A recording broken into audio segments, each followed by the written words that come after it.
He noticed it gradually, small changes, her phone always face down, quick, hushed calls, her voice a whisper. She laughed, a nervous giggle when he asked who it was. Just Sarah, she'd say too quickly. His gut twisted. He hated this feeling, the suspicion, the distrust. He told himself he was being stupid, but the seed of doubt once planted was hard to ignore. It grew, twisting around his heart, squeezing tight. He remembered their first date, her easy laugh, her hand in his. Their first kiss, under a sky full of stars. Had it all been a lie? The thought was like a punch to the gut.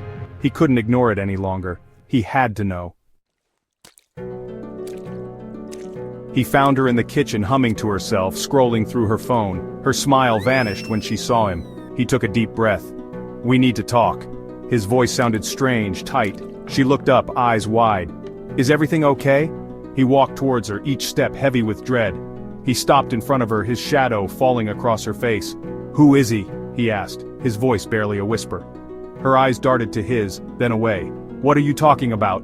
He pressed on, his voice shaking, the calls, the texts. "Don't lie to me. Don't." Silence hung heavy in the air. He watched her, searching for any sign, any flicker of guilt. Tears welled up in her eyes. "It's not what you think," she whispered. He scoffed. "Isn't it?" He felt a surge of anger, hot and fierce.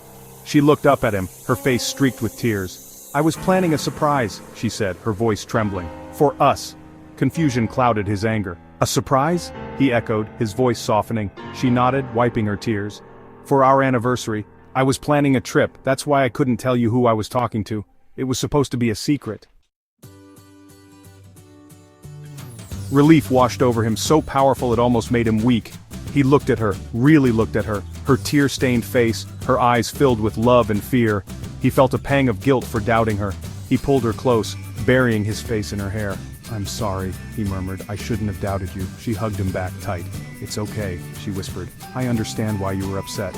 He held her close, the weight of his suspicion lifting. Trust, once broken, can be rebuilt. It would take time, but he was willing to try. They had something special, something worth fighting for.